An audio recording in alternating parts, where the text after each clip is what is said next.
보내라. 그들이 나를 섬길 것이니라. 아멘. 오늘은 하나님이 우리를 부르신 이유라는 제목으로 함께 말씀을 나누고자 합니다.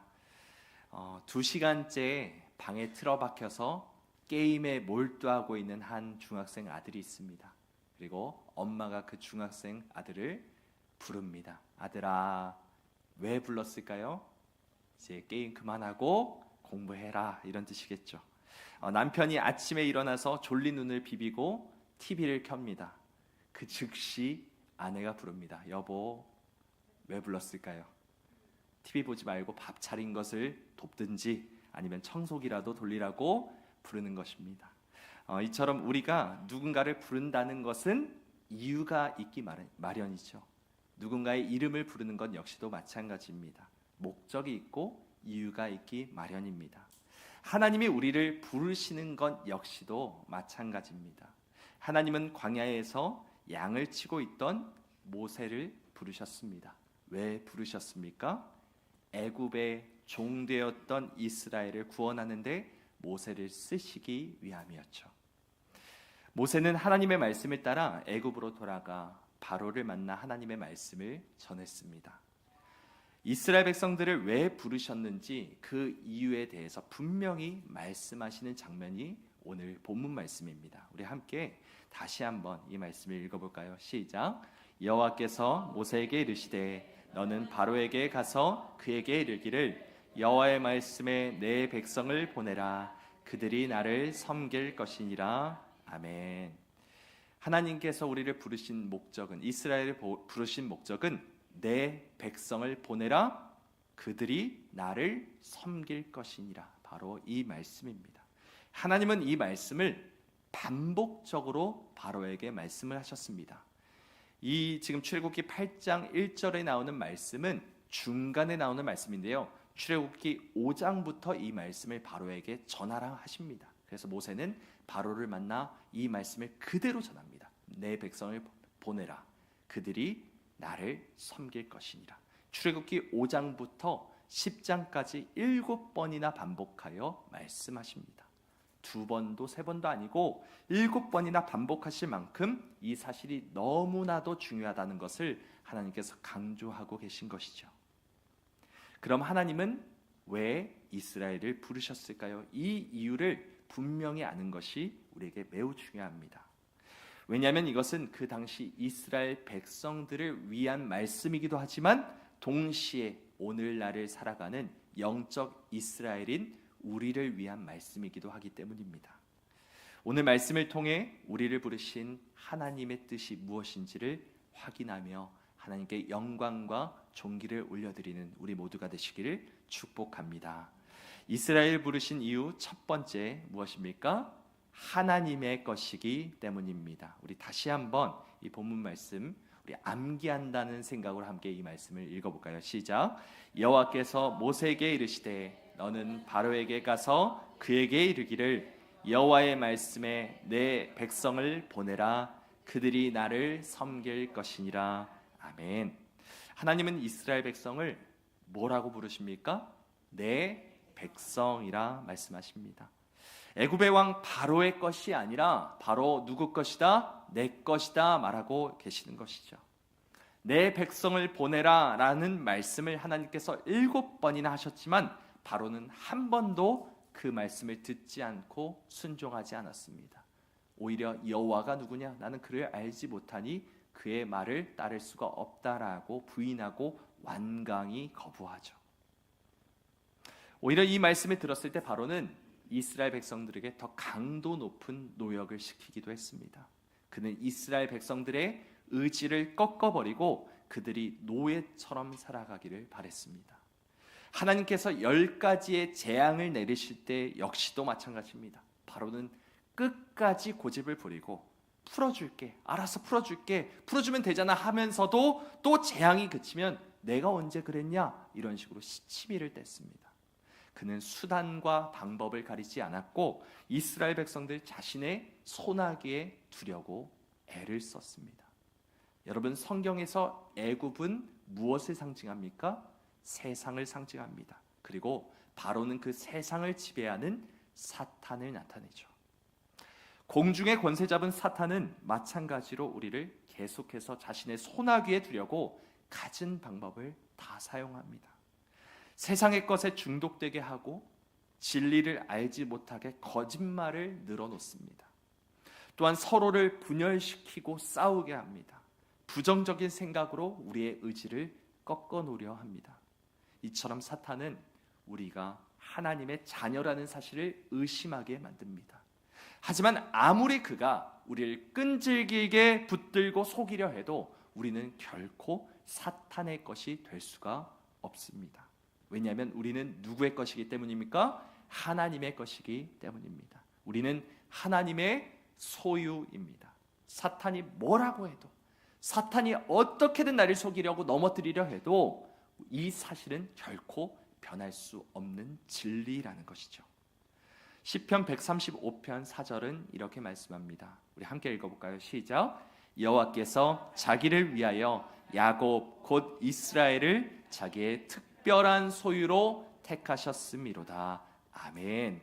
이스라엘을 무엇이라 말씀합니까? 자기의 특별한 소유. 여기서 특별한 소유, 이 소유라는 뜻이 히브리어로 세굴라라고 하던데요, 이것은 귀한 보물, 보석이란 뜻입니다. 하나님의 눈에 우리는 그 어떤 것보다 보배롭고 존귀한 특별한 소유입니다. 그래서 이사야 43장에서도 이렇게 말씀합니다. 내가 내 눈에 보배롭고 존귀하며 내가 너를 사랑하였은즉 내가 내 대신 사람들을 내어주며 백성들이 내 생명을 대신하리니, 이렇게 말씀합니다. 하나님의 눈에 우리가 보배롭고 존귀하다 말합니다. 여러분, 하나님께서 우리를 가장 귀한 보석으로 여기신다는 사실을 믿으시길 바랍니다. 하나님은 우리를 세상에서 가장 귀한 보물과 같은 자녀라 말씀하십니다. 우리를 보배롭고 존귀하다 하시며 나를 가장 사랑한다 말씀하시며 그것을 위해서 예수 그리스도를 내어주시는 분이 바로 하나님이시죠. 여러분, 혹시 이 전단지나 현수막을 보셨나요? 실종된 송혜이 좀 찾아주세요 라는 이 전단지나 현수막을 길거리에 가면서 한 번쯤은 보신 분들이 있으시리라 생각합니다. 1999년 갑자기 실종된 딸을 찾기 위해서 이 아버지가 그리고 어머니가 전국 방방곡곡을 다니면서 현수막을 설치하고 전단지를 뿌리며 다녔습니다. 여러분, 이 부모님의 심정이 어땠을까요? 한번 생각해 보십시오. 전단지 뒤편에는 실종된 송혜이 씨의 아버지가 쓴 글이 있는데, 이 오른쪽에 있는 이 글인데요, 읽어드리고자 합니다. 한번 들어보세요. 혜이가 실종된 지도 벌써 18년이란 세월이 흘렀네요. 아직도 혜이를 찾지 못하여 애달파는 이 못난 아빠는 18년이란 세월이 흐르는 동안 혜이를 찾기 위하여 온갖 고통과 수모를 참으면서 하루도 마음 편할 날이 없었습니다. 전국을 돌아다니며 노력했지만 이제껏 찾지 못해 여러분께 도와달라고 하소연하게 되었습니다. 딸의 행방이 묘연하여 우리 집 가산을 모두 정리하여 전단지와 현수막을 만들어 화물차에 싣고 아내와 함께 전국을 돌아다녔습니다. 아내와 나는 술과 라면으로 끼니를 대신하며 생활하다 보니 알코올에 중독되어 버렸고, 아내는 심장병과 우울증에 시달리다 결국 딸 찾는 전단지를 품에 안고 세상을 떠나고 말았습니다. 혼자 남게 된 저도 아내를 따라 죽을 결심까지 했지만 딸을 버려두고 죽을 수 없는 저의 심정을 헤아려 주십시오. 딸을 찾는 데 도움을 주신다면 심장이라도 팔아서 보답하겠다는 간절한 마음으로 평생 은혜를 갚겠습니다. 꼭 좀 도와주세요. 이 못난 혜이 아빠 올림. 여러분, 이 글을 읽는 것만으로도 괴롭습니다. 사랑하는 자식을 찾지 못한 이 부모의 마음은 상상할 수 없을 만큼 고통스럽고, 그 고통은 시간이 지나도 결코 사라지지 않습니다. 죽은 것과 다름이 없죠. 여러분, 하나님이 우리를 부르신 이유는 이 마음 때문입니다. 우리 주님께서 십자가에서 자신의 목숨을 아낌없이 던지신 이유 역시 이 마음 때문입니다. 하나님의 자녀가 사탄의 손아귀에서 세상에서 종 노릇하며 노예로서 비참하게 살아가는 모습을 도저히 볼 수 없으셨기 때문이죠. 자신의 모든 것을 다 던지셔서라도 우리를 건지고자 하신 이 아버지의 마음, 이것이 나를 부르신 주님의 마음이죠. 사랑하는 여러분, 하나님은 우리를 내 백성이라 부르십니다. 너는 내 것이라 말씀하십니다. 너는 나의 보배롭고 존귀한 보석과 같은 아들이요 딸이다 말씀하십니다. 여러분, 사탄은 계속해서 우리를 넘어뜨리려 할 것입니다. 계속 우리를 속일 것입니다. 자기 손아귀에 놀아나도록 세상의 헛된 것들로, 세상의 수많은 유혹들로 유혹할 것입니다. 그래도 우리 사탄에게 속지 맙시다. 우리가 어떤 존재인지 잊지 말길 원합니다. 우리가 속해 있을 곳은 영적 애굽이 아니라, 이 세상이 아니라 아버지이신 하나님의 품임을 우리가 기억하길 원합니다. 나를 가장 귀한 보석과 같이 여기시는 나를 자신의 생명보다 더 귀하게 여기시는 아버지 품을 떠나지 않는 우리 모두가 되길 소망합니다. 하나님 아버지의 이 절절한 마음이, 이 아버지의 마음이 우리의 마음에 닿아서 하나님께 영광을 돌리며 감사함으로 살아가는 우리 모두가 되기를 간절히 소망합니다. 우리 두 번째, 하나님이 이스라엘을 부르신 이유 함께 알아볼까요? 우리 함께 읽겠습니다. 시작. 하나님을 섬기게 하시기 위해. 하나님이 이스라엘을 부르신 이유는 하나님을 섬기게 하시기 위해서입니다. 애굽 왕 바로는 이스라엘 백성을 노예라 생각했습니다. 노예가 무엇입니까? 국어 사전은 이 노예를 이렇게 정의합니다. 인간으로서 기본적인 권리나 자유를 빼앗겨 자기 의사나 자기 행동을 주장하지 못하고 남에게 부림받는 사람, 이것이 노예입니다. 이스라엘 백성들이 주로 했던 일은 벽돌을 만들어서 애굽의 건축물을 짓는 일이었죠. 그런데 이것은 자신들이 원해서 한 것이 아니라 부림받은 강제 노동이었습니다. 출애굽기 1장 11절은 이렇게 말씀합니다. 감독들을 그들 위에 세우고 그들에게 무거운 짐을 지워 괴롭게 하여 그들에게 바로를 위하여 국고성 비돔과 람셋을 건축하게 하니라. 누구를 위하여 강제 노동을 시킵니까? 바로를 위하여 강제 노동을 시켰다 말합니다. 이스라엘 백성들의 뜻은 중요하지 않습니다. 단지 애굽 왕 바로만 좋으면 되는 것이죠. 억지로, 강제로 지도자를 위해서, 한 사람을 위해서 일을 시키는 것입니다. 여러분의 성경으로 출애굽기 5장을 한번 펼쳐볼까요? 앞으로 넘어가서 출애굽기 5장을 한번 보십시오. 그리고 이곳을 보시면 바로가 이스라엘을 어떻게 취급하고 있는지를 분명히 알 수가 있습니다. 4절을 한번 보실까요? 4절을 보시면 반복적으로 나오는 단어가 하나가 있습니다. 뭘까요? 노역이라는 단어입니다. 노역에 한번 동그라미 쳐보시겠어요? 5장 4절에 노역이라는 단어가 두 번이나 나옵니다. 모세와 아론아, 너희가 어찌하여 백성의 노역을 쉬게 하려 하느냐? 가서 너희의 노역이나 하라. 또한 5절에도 노역이라는 단어가 등장합니다. 그리고 7절과 8절에서는 노역이라는 단어가 없지만 노역에 대한 내용에 대해서 언급하고 있습니다. 또한 9절을 보시면 노역 대신 무슨 내용이 나옵니까? 단어가 노동이라는 단어가 나오죠. 여기도 동그라미 쳐보시고요.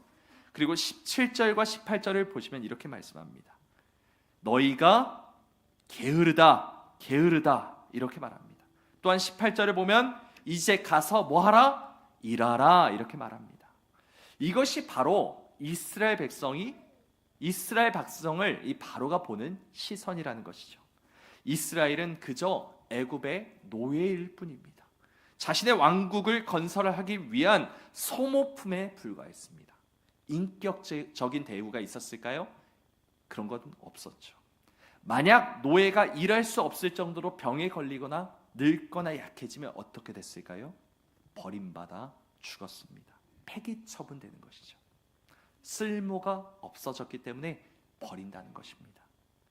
여러분, 이 세상 역시 이것과 마찬가지입니다. 우리를 소모품 취급합니다. 세상의 기준에 맞지 않으면 곧바로 버려집니다.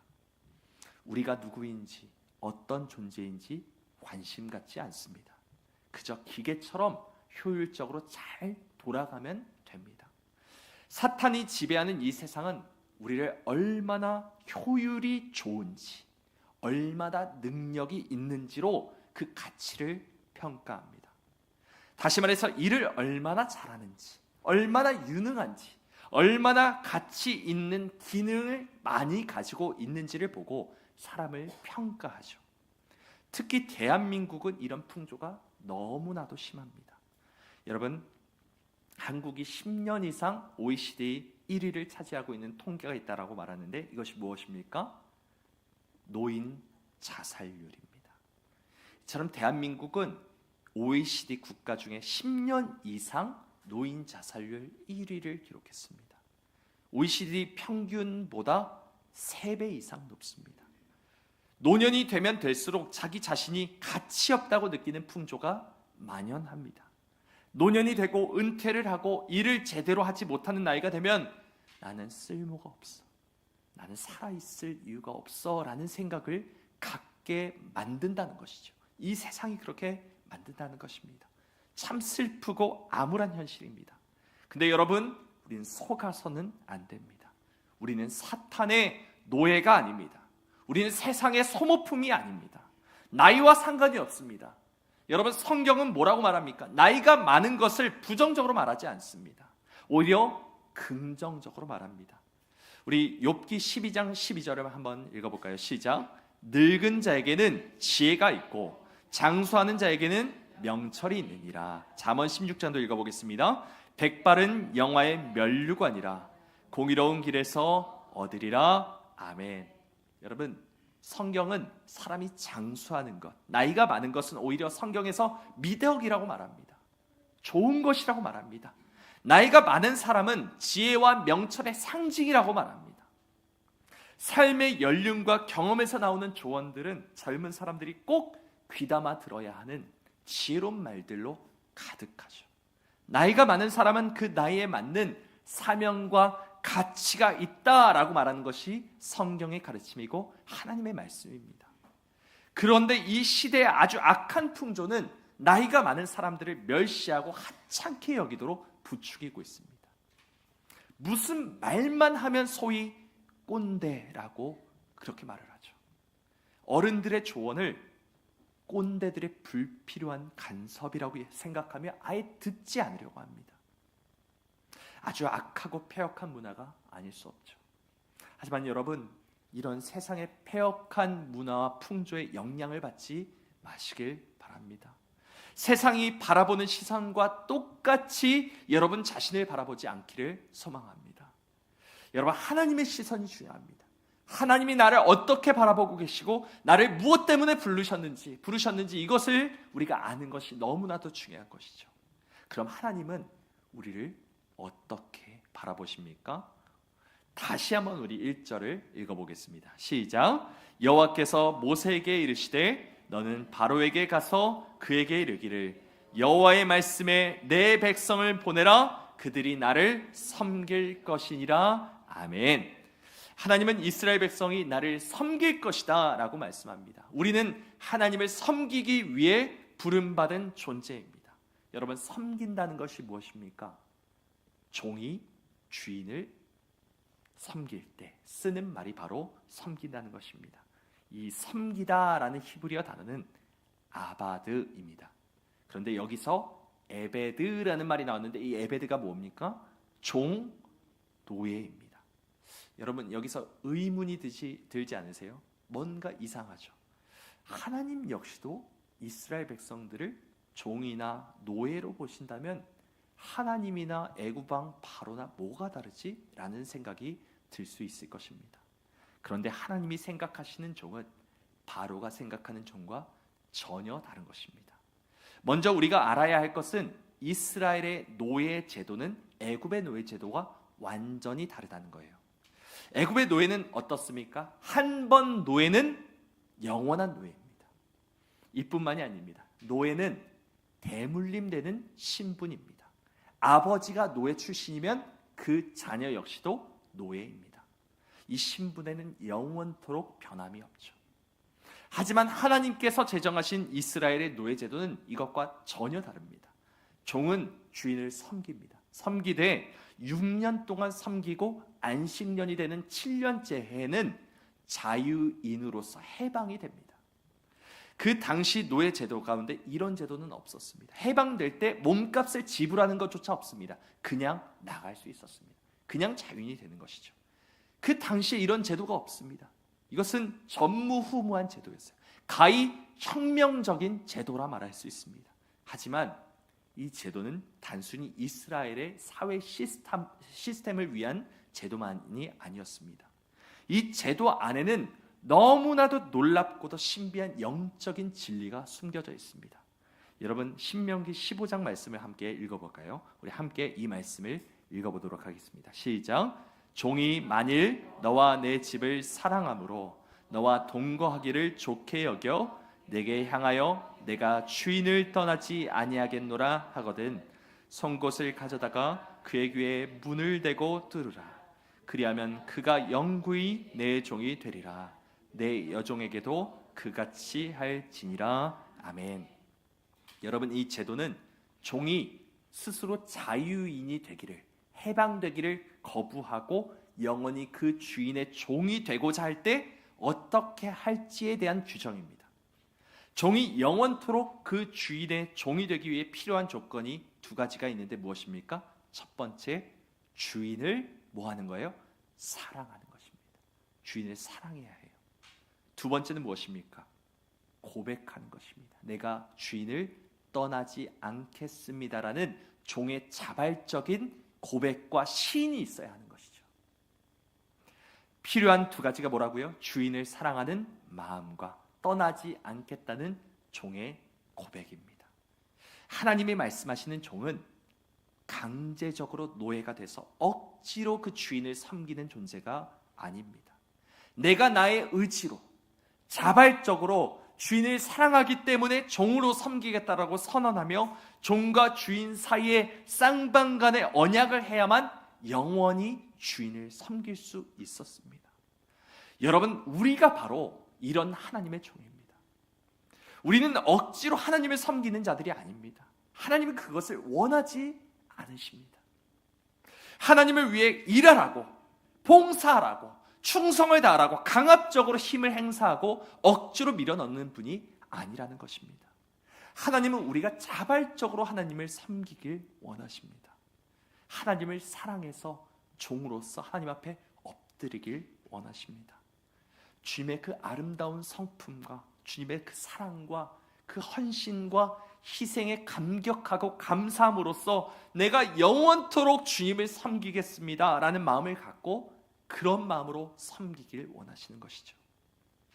누가복음 1장은 이렇게 말씀합니다. 우리가 원수의 손에서 건지심을 받고 종신토록 영원토록 주의 앞에서 성결과 의로 두려움이 없이 섬기게 하리라 하셨도다. 아멘. 사랑하는 여러분, 우리는 원수 사탄의 손에서 종 노릇하던 자들입니다. 우리 주님은 그런 우리를 불쌍히 여기셔서 십자가에 못 박혀 죽으심으로써 우리를 구원하셨습니다. 그 십자가로 인해서 우리는 자유인의 신분을 얻었습니다. 이제 우리는 나 자신을 위해 살아갈 수 있는 자유를 얻었어요. 내 마음대로 할 수 있습니다. 하지만 주님이 내게 베풀어 주신 그 은혜가 너무나도 놀랍고 감사하고 감격스러워서 그 사랑이 너무나도 지극히 커서 나를 위해 살아갈 수 있는 그 자유도 다 내려놓고 내가 주님을 사랑합니다. 내가 주님을 영원토록 섬기겠습니다. 나의 귀를 뚫어주십시오.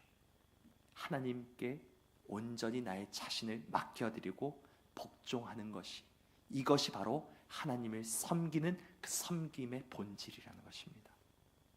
내가 원해서, 내가 너무 주님을 사랑해서, 내가 주님과 함께 영원토록 함께하고 싶다는 그 마음이 너무나도 절절해서 주님만을 섬기겠다고 다짐한 존재들이 바로 우리이고, 우리가 바로 그런 그리스도의 노예라는 것입니다.